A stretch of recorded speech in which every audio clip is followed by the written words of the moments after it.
खाण्यापिण्याच्या लागतंय ते आपलं आपण तयार करावं ही पहिल्यापासून इच्छा होती. म्हणजे जे वारकरी येत होते त्यांनी तुमच्या स्टॉलवर येऊन तर सर्व मिळून 160 वाहन आहेत. नमस्कार शेतकरी मित्रांनो, आज आपण आलेलो आहोत बारामती येथे कृषी प्रदर्शन बघण्यासाठी. आपल्यासोबत आहेत अनिल गवळी सर, ज्यांनी अनेक प्रकारच्या गावरान भाज्यांचे, फळभाज्या तसेच वेलवर्गीय अशा अनेक प्रकारच्या भाज्यांचं कन्झर्वेशन केलेलं आहे. तर आपण त्यांच्याकडून जाणून घेणार आहोत. नमस्कार सर, कृषी धन्वित प्रतीक्षा या यूट्यूब चॅनलमध्ये तुमचं खूप खूप स्वागत आहे. तर तुमची ओळख करून द्या आम्हाला. नमस्कार शेतकरी बांधवांनो, माझं नाव अनिल गवळी.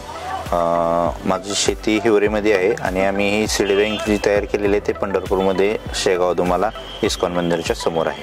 अच्छा, तर तुम्ही ह्या शेतीकडे कसे वळलात? म्हणजे की कसं आहे, आमचं मी शेतकरी कुटुंबातला आहे, त्याच्यामुळं हे लहानपणापासूनच शेती, गाई बैल हे सगळं बघितलेलं आहे आणि तेच पुढं शिकून काहीतरी बाहेर जाणं किंवा हे करणं हे प्रत्येकाचं स्वप्न असतं. पण माझं स्वप्न होतं खूप शिकून आपल्याला जे चांगल्या खाण्यापिण्याच्या लागतंय ते आपलं आपण तयार करावं ही पहिल्यापासून इच्छा होती आणि तीच इच्छा वाढत गेली. त्यानुसार मग आम्ही ही बीज बँकेची स्थापना केली. अच्छा, तर आता तुमच्याकडे किती प्रकारचे म्हणजे गावरान वाण आहेत? आपल्याकडे पालेभाज्या, फळभाज्या आणि वेलवर्गीय सगळ्यांचे आता सर्व मिळून 160 वाण आहेत. हो, तर ह्याची सुरुवात कशी केली तुम्ही? सुरुवातीला बीज बँक तयार करताना आपल्याकडे फक्त 20 प्रकारचे वाण होते. मग आमच्या इथं पंढरपूरला जर त्या वर्षी वारी भरते, आषाढी वारी, त्या वारीमध्ये म्हणजे 80% पेक्षा जास्त लोक हे शेतकरीच असतात. म्हणजे तुमचा तिथं स्टॉल होता, तर म्हणजे जे वारकरी येत होते त्यांनी तुमच्या स्टॉलवर येऊन भेट दिली आणि त्यांनी पण जे तुमच्याकडे वेगवेगळे वाण, आपल्याकडे फक्त देशी खरबूज, शेंदाड वगैरे हेच वाण होते. त्याच्यानंतर मग आपण ज्या वेळेला तिथं ठेवलं त्यावेळेला आणि आम्ही काय केलं सुरुवातीला आदला बदली, म्हणजे ज्यांच्याकडे जे वेगळं वाण असेल तर ते आपल्याला द्यायचं ना, आपल्या 20 पैकी जे काय पाहिजे ते त्यांनी फ्रीमध्ये घेऊन म्हणजे देवाणघेवाण चालू होती. ह्या देवाणघेवाणीमुळे काय झालं, आपल्याकडचे जे 20 प्रकारचे वाण होते ते हजारो शेतकऱ्यापर्यंत पोहोचले आणि त्यांच्याकडचे जे काही वेगळे जे आपल्याकडे नाहीत ते त्यांनी एक आणून द्यायला सुरुवात केली. ह्या आदला बदलीमुळे आपल्यापर्यंत आपल्याकडे आता 160 प्रकारचे हा बीजकोश तयार झालाय आणि हा सर्वांसाठी आहे. एखाद्याकडे समजा त्यांच्याकडे जर वेगळं काही वाहन असेल तर ते आपल्याकडे देऊन ह्यातलं जे पाहिजे ते फ्रीमध्ये ते घेऊ शकतात. ह्या देवाणघेवाणीमुळे काय झालं, जे वारकरी तिथं लाखो येतात ते बघतात आणि ज्यांना जे आवश्यकता आहे ते घेऊन जातात आणि परत पुढच्या वर्षी येताना दुसरं बियाणं आणून ते जमा करून परत अजून काय जे पाहिजे ते घेऊन जातात. अच्छा, तर आता म्हणजे तुमच्या शेतीमध्ये हे सगळ्या प्रकारचे तिथं पंढरपूरमध्ये तुम्ही लागवड केलेली आहे? हो, सगळे जर त्या वर्षी जर त्या सीझन प्रमाणे आपण ते नवीन लागवड करून प्रत्येक वेळी लावतो. अच्छा, आणि त्याचं बिया पण तुम्ही विक्रीसाठी वगैरे ठेवलेले आहे. तर आता तुमच्याकडे किती प्रकारचे इथं वाण आहेत आणि तुम्ही कोणत्या कोणत्या वाणाची इथं लागवड केलेली आहे, तर मला त्यांची थोडक्यात माहिती सांगा. इथं आता आपण सध्या 32 प्रकारचे वाण लावलेले आहेत. ते तुम्हाला दाखवायला पण मिळतील आणि याच्यामध्ये हा जो आहे हा लांब दोडका आहे, तर त्याच्यानंतर हा गोसावळा आहे, हा जे कमंडल असतं ते कमंडल बनवायचं भोपळा आहे. अच्छा, हा नॉर्मल जो दुधी भोपळा आहे तो आहे. त्याच्यानंतर ही लाल भेंडी आहे, ही लाल मिरची आहे, 1 फुटापर्यंत तिची लेंथ वाढते आणि ही चटणी तयार करताना बाकी मसाल्याची सुद्धा गरज नाही, एवढी स्वादिष्ट असते ती मिरची. तिखट असते का? हो, तिखट तर आहेच, पण बाकीची आपण चटणी तयार करताना त्याच्यामध्ये मिरे झाले, लवंग, दालचिनी हे टाकावं लागतात त्याची टेस्ट वाढायसाठी.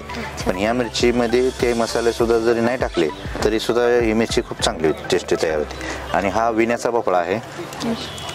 तर ह्याचं ज्या वेळेला ओला असतो त्यावेळेला ते अशी असते, ज्या वेळेला आपल्याकडं आता सुद्धा आदिवासी भागामध्ये याच्यामध्ये ज्वारी, गहू किंवा जे धान्य आहे ते याच्यात साठवलं जातं.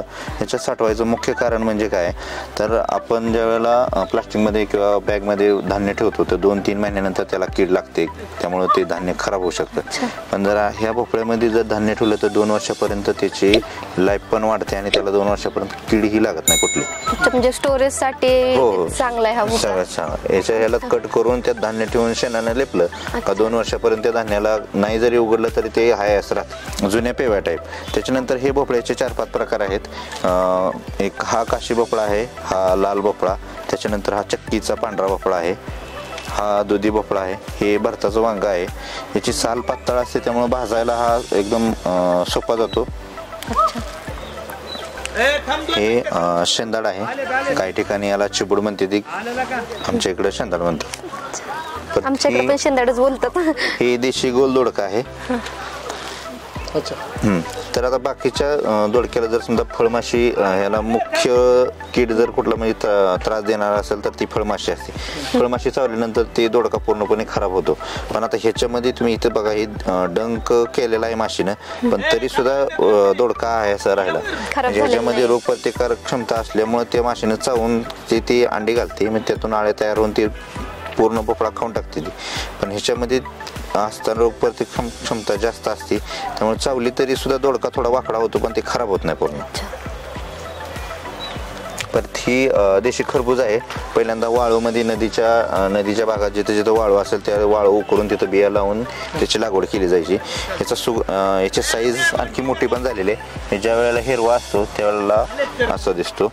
आणि ह्याला मल्चिंग पेपर किंवा बाकीचे जे अति कीटकनाशकाची पण काय आवश्यकता बसत नाही. नुसतं बी जरी लावलं काळ्या मातीत तरी सुद्धा येते. संक्रांतीनंतर याची लागवड केली जाते. आता आपण इथं 2 महिने आधीच लागवड केलेली आहे, त्याच्यामुळे ह्याची साईज कमी राहिली, नाहीतर ह्याची साईज 3 किलो पर्यंत होती एका खरबुजाची. आणि मक्याचे 5-6 प्रकार आहेत. त्याच्यामध्ये ही जी आहे याला इंग्लिशमध्ये रेनबो कॉर्न म्हणतात, मराठीमध्ये रेनबो म्हणजे इंद्रधनुष्यामध्ये जसे 7 कलर असतात तसेच एका कंसामध्ये तुम्हाला याच्यात 7 कलर बघायला भेटतील. त्याच्यानंतर दुसरी ही काळी आहे, ही मूळची मणिपूरची आहे. जसं आपल्या इकडं महाराष्ट्रात खपली गव्हाची खीर बनवतात सणाच्या वेळेला, तशी तिकडं याची खीर बनवतात काळ्या मकाची. हे आपल्याकडलं गहू तिकडं पाठवलं, त्याने थोडी पाठवली ती. त्याच्यानंतर वर्षाला जशी जशी आपल्याकडे ती डेव्हलप होईल तशी त्याची, ही सुरुवातीला आल्यावर अशी छोटी कंस होती, आता थोडी मोठी साईज झालेली आहे त्याची. परत याच्यात दुसरा एक आहे, ती लाल आहे, पूर्णपणे लाल मका आहे ती. आता तुम्ही इथं कोणती लागवड केलेली आहे? त्याच्यामध्ये 4 प्रकार लागवड केलेले आहेत इथं. हो. आणि कशाच्या शेंगा त्या? हा, ही कोयरीची शेंग आहे, काळी कोयरी. अच्छा. हा, ही 4 धारी घेवडा आहे, हा लाल घेवडा आहे. आणि ही आपल्या इकडची साठी मका म्हणतात, म्हणजे 2.5 महिन्यामध्ये तयार होते. अच्छा. ही तर आपण बघू शकता, हा जो भोपळा आहे तो इथं लागवड केलेला आहे मोठ्या प्रमाणामध्ये. तर छान असे भोपळे आलेले आहेत त्याला. एवढी जास्ती म्हणायचं 2-4 इंच येणार आहे. ही कोणत्या प्रकारची भेंडी आहे? ही पांढरी भेंडी आहे देशी, एक काटाळ भेंडी. अच्छा. लागवड केल्यानंतर ही 5 वारी 5 महिन्यानंतर चालू होते. नंतर हा, बाकीच्या हिरवी जी असते त्याचे लावल्यानंतर 40-45 दिवसात चालू होते. पण ही 5 वारी म्हणते तिला. लागवड केल्यावर 5 महिन्यानंतर चालू होते.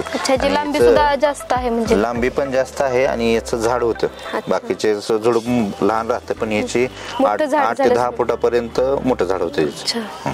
खोडाची साईज पण 4-5 इंचापर्यंत होती. अच्छा. आणि तो खपली गहू आहे का?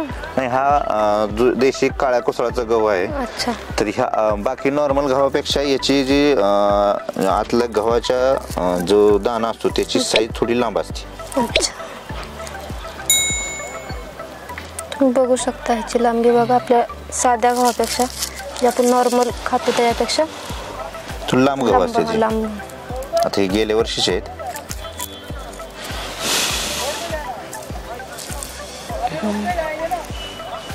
ह्याचा जास्त करून वापर हे खीर बनवण्यासाठी आणि आपण गव्हाच्या ज्या शेवया वगैरे बनवतो त्याच्यासाठी याचं चिकाचं प्रमाण जास्त असतं आणि त्यामुळे हे त्याच्यासाठी वापरले जातं. तर बाजरीची सुद्धा वेगवेगळ्या प्रकारची कणस लावलेली आहेत तुम्ही इथं. ही कुसळी बाजरी म्हणते त्याला. तर बाकीच्या आताच्या ज्या नवीन व्हरायटी आहेत त्याच्यामध्ये कूस नसल्यामुळे काय होतं, जर एखाद्या शेतकऱ्याने लावले असेल आसपासचे जर दुसरी पिकं असतील तर मग पक्षी काय करतात, ते पूर्ण दुधात असतानाच ते खाऊन टाकतात. पण ह्याच्यात काय आहे, ही एक निसर्गानं त्याला स्वतःला रक्षण करण्यासाठी, प्रोटेक्ट करण्यासाठी एक हत्यार दिल्यासारखं आहे. ही कूस जी आहे ती टोचत असेल, चिमण्यांची जी चोच असते ती अर्धा इंचाच्या आसपास असते. मग ते याची जी कूस आहे तिचा अर्धा इंच आहे, ज्यामुळे पक्षी त्याच्यात खायला आले का पहिले ती केस त्याच्या नाकामध्ये घुसतात. त्यामुळे पक्षी सहसा हे खायच्या भानगडीत पडत नाहीत, का तर बसल्या बसल्या ती टोचायला चालू होते त्यांना पायाला. त्यामुळे मग ह्याच्यात तुम्ही एकही दाणा बघा खाल्लेला नाही. आणि याच्यातला दुसरा वाण तुम्ही बघा ते पूर्णपणे खाल्लेले आहेत वरची बी. हा